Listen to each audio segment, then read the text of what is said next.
महान बख्शिशां रहमतां सतगुरु ने कीतियां। इतिहास दे नाल गुरबाणी दे नाल टीवी चैनल दे राही जुड़े बैठे हो, आपो अपने घरां दे अंदर बैठ के गुरु दे इतिहास का आनंद माण रहे हो। गुरु की गुरबाणी का, गुरु के कीर्तनी सिंघां दा कीर्तन राही आनंद माणदे हो।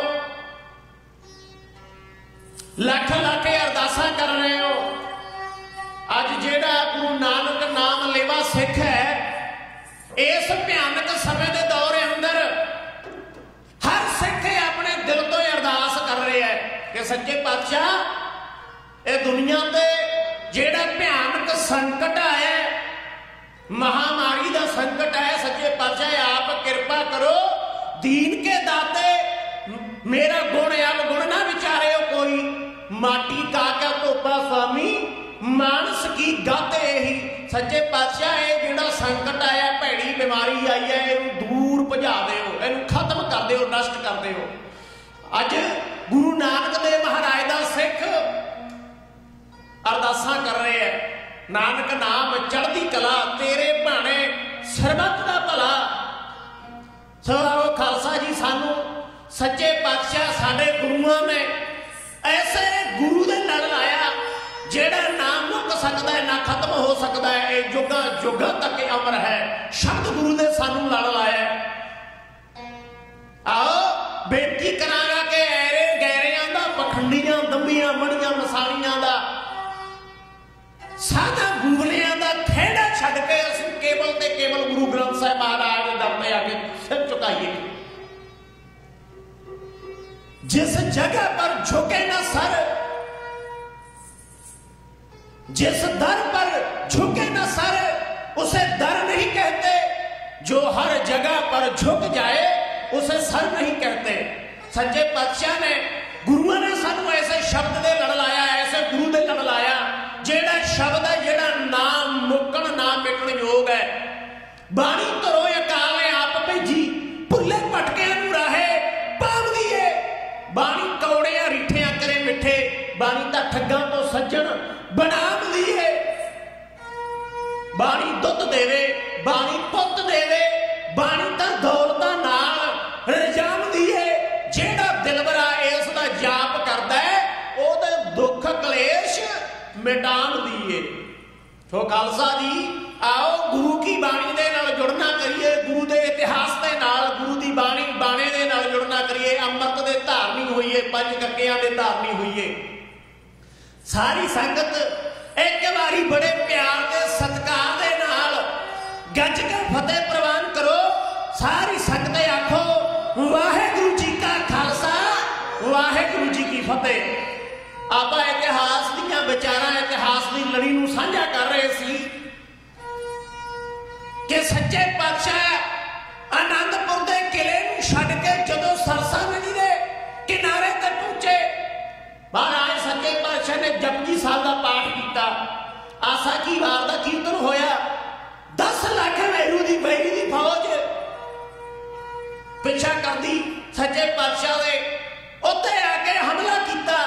महाराज अपने सिखा सेवकों, अपने परिवार को, अपने साहिबजादियां, माता गुजर कौर सारे ये वचन किए कि हुण भाई गुरसिख हुण सरसा नदी नूं पार करने का वेला आ गया है, और कोई थां नहीं। खालसा जी, जदों पंछी के पिछे कोई जानवर पै जाए, वो अपने आलने वाल नूं भजदा है, पर अफसोस जदों आलने नूं ही अग लग जाए, फिर पंछी का कोई टिकाणा नहीं रहिंदा कि उन्हें जाके पनाह कित्थे लेनी है। सच्चे पातशाह का टिकाणा, इन्हां दा घर आनंदपुर की धरती, इनू विछोड़ के, इनू छड्ड के सरसा नदी के किनारे बैठे आ। सच्चे पातशाह ने हुक्म किया कि ऐ गुरसिखो, ऐ जुझारू योधेओ, इस सरसा नदी नूं पार किया जाए। सच्चे पातशाह ने सरसा नदी दी उस पानी के बहाव नूं चीरदियां होइयां महाराज सच्चे पातशाह 40 सिखां दे समेत, 2 वड्डे साहिबजादियां दे समेत आप सरसा नदी नूं पार करके महाराज रोपड़, बुर माजरा, बामण माजरे तो होंदे हुए महाराज सच्चे पातशाह चमकौर की गढ़ी के अंदर प्रवेश कर गए। ते इधरों एक बन्ने गुरु के महल एक भाई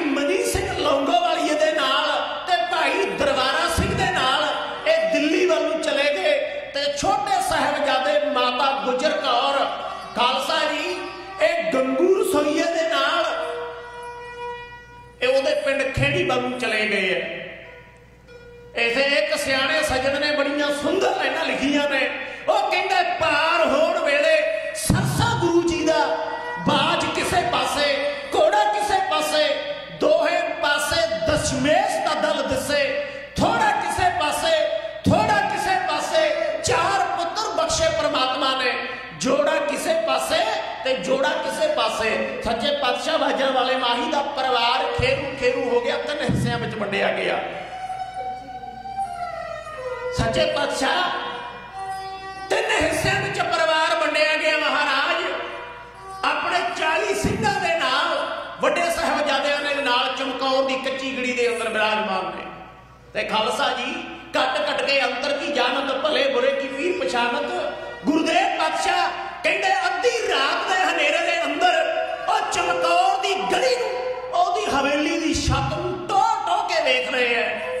सिखां ने महाराज सच्चे पातशाह ने पुछया, भाई दया सिंह ने, महाराज ये की कौतक करदे हो, की बड़े गौर नाल इस चमकौर दी गड़ी नूं वेख रहे हो, इस धरती नूं वेख रहे हो, ये हवेली नूं बड़े गौर नाल तक रहे हो।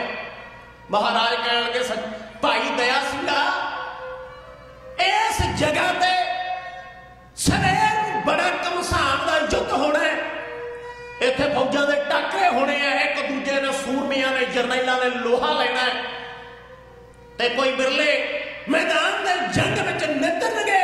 महाराज सच्चे पातशाह आओ तक्को बड़े प्यार दे नाल जिवें करके ओ कच्ची गली दे विच डेरा ला के बैठे है, ओ लाइनां दा वर्णन ढाडी अथा है इउं बयान करदा है।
शहीद अनख दियां अखां हत्थां नाल खो दिंदे, पेचे पाए जो निरख हरामियां दे, देश भगतां नूं शाला दा तिलक लगे, मुखवर फट लैंदे टिक्के, बदनामियां दे पत्थर तरदे वेखे ने, धर्मियां दे बेड़े डुब जांदे कपटी, कामियां दे बिना लहू तो कोई नहीं धो सकदा, लग जान जे दाग गुलामियां दे।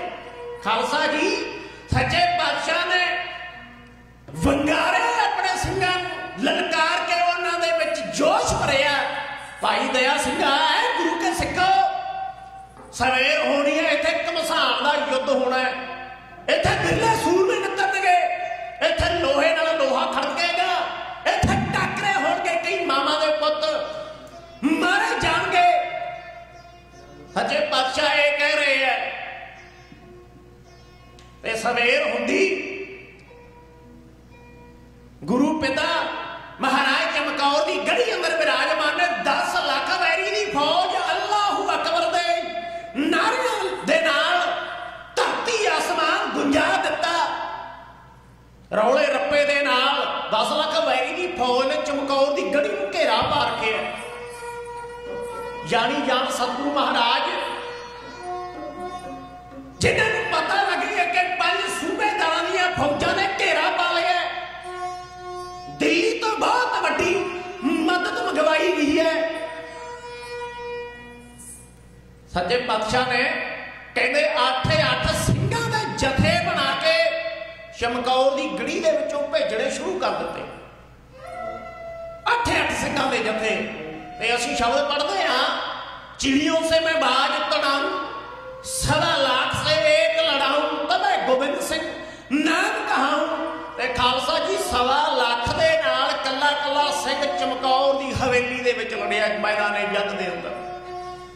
8 सिंघां दे जथे बना के भेजने शुरू कर दिते ते खालसा जी हुण 10 लाख नूं 8 दे नाल वंड करके वेख लो, 1.25 लाख एक सिंह दे हिस्से होंगे।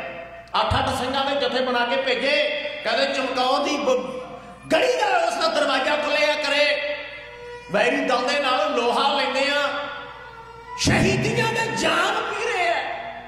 अनेकां सिंह सूरमे दुश्मन दल नूं मार मुकाउंदे आ। खालसा जी मैदान ने जंग दे अंदर शहीदियां दे जान पी रहे हैं, भर भर के बाटे पी रहे हैं शहीदियां दे, अपने जीवन नूं सफला कर रहे हैं। कहते कलगी वाले महाराज सच्चे पातशाह इन्हां सिंघां नूं भेजदे रहे, कलगी वाले तेरियां कुर्बानियां ने पक्का सिंगल गुलामी दा तोड़ दिता। ऐसी मुर्दियां दिलां विच जान पाई, चिड़ियां बाजां नूं फड़ के मरोड़ दिता। अमृत दे के खंडे दी धार विचों, अमृत दे के खंडे दी धार विचों नवें मोड़ वाल कौम नूं मोड़ दिता। एक हथ माला ते दूजे तलवार दे के और शक्ति भगती नूं कठियां जोड़ दिता। सच्चे पातशाह ने सिंघां नूं भेजना शुरू किया है। गुत्थम गुत्था हुंदे आ, वैरी दल दे नाल लोहा लैंदे आ, शहीदियां दे जान पी रहे आ। खालसा जी कलगियां वाले महाराज सच्चे पातशाह दे वड्डे सपूत बाबा अजीत सिंह दोवें हाथ जोड़ के बाजा वाले पातशाह, ताजा वाले शहनशाह कलगियां वाले महाराज गुरु पिता दे सन्मुख आ खलोते ते हाथ जोड़ के बेनती की, सच्चे पातशाह ऐ गुरु पिता मेरे नाल दे सिंह साथी शहीद हो रहे ने, वैरियां दे नाल लड़ के शहीदियां दे जान पी रहे हैं। ऐ दाता गुरु पिता मैनू भी एक बारी जंग विच जाण दी आग्या दे दिओ ना। ते खालसा जी इह तो देखो फर्क, पखंडियां दम्मियां अज दे गुरुआं ते सच्चे पातशाह बाजां वाले सच्ची सरकार दा फर्क। जे किते हुंदा अज वर्गा, अज दे अकौथी गुरुआं वर्गा गुरु खालसा जी अपने कदे नहीं सी मरवा सकता। वाजे वाले पातशाह महाराज ने घुट के छाती दे नाल लाया अपने बड़े लखते जिगर बाबा अजीत सिंह नूं, कहण लगे वाह पुत्रा सदके जावा, मौत नूं वेख के मैदाने जंग विच जाण वास्ते तू तैयार होया, शाबाशे है। खालसा जी तां सच्चे पातशाह ने कहा, कहण लगे पुत्रा जे किते जंग के मैदान में जाने वास्ते अज तू आग्या ना मंगदा ते आउण वालियां पुछ दे लोकां ने कहना सी बई गुरु कलगीਆਂ वाला गुरु गोबिंद सिंह चमकौर दी उस भयानक जंग अंदर लोकां दीयां मावां दे पुੱਤ मरवाउंदा रहा ते चमकौर दी कच्ची हवेली विचों अपने पुत्रां नूं बचा के ले गया। बाह पुत्रा कहंदे सच्चे पातशाह गुरु कलगीਆਂ वाले महाराज ने अपने हत्थी तैयार किया बाबा अजीत सिंह नूं तैयार करके शस्त्र वस्त्र पहना के ते खालसा जी अपने गुरु पिता दे सन्मुख खलोता बाबा अजीत सिंह हाथ बन के कहता है ऐ दाता मैनू जंग विच जान दी आग्या दे दिओ मैं बैरी दल दे नाल गुत्थम गुत्था हो सकां ते खालसा जी है कोई ऐसा दुनिया दा गुरु पंथी कोई प्रीत दीआं मंजिलां दा इदा पंथ मुकाम दा वेखिया नहीं पैर पैर ते राज नूं मार ठोकर ओ हीरे नाल लुटांदा वेखिया नहीं हंसा जहे सुनखिया पुत्रां नूं घोड़ी मौत दी चाढ़दा वेखिया नहीं पिता कोई भी पुत्तां दी लाश उत्ते गीत खुशी दे गांदा वेखिया ही नहीं। दुनिया ते कोई ऐसा गुरु नहीं जिहड़ा कलगीਆਂ वाले बाजा वाले पातशाह ताजा वाले पातशाह शहनशाह अगंबड़े मर्द और गुजरी दे चरण शहीद पिता दे पुत्र शहीद पुत्रां दे पिता मां गुजरी दे फरजंद कुलियां दे राखे गरीबां दे यार दी कोई नकल कर सके कोई उहदे वर्गा बन सके कोई नहीं दुनिया ते। कहते सच्चे पातशाह दे सन्मुख आण खलोते वड्डे साहिबजादे दिओ ध्यान मले कोले वालियां बीबियां दा ढाडी जिथा कुछ बेनती जिवें बाबा अजीत सिंह गुरु पिता तो जंग दे मैदान दे अंदर लड़न वास्ते आग्या मंगदा है सुनो बड़े प्यार नाल ढाडी जिथा है क्यों कहना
ते खालसा जी धरने ओ बाजां वाला पातशाह जिन्हें अपने लखते जिगर नूं मरन वास्ते आग्या दी, मौत दी।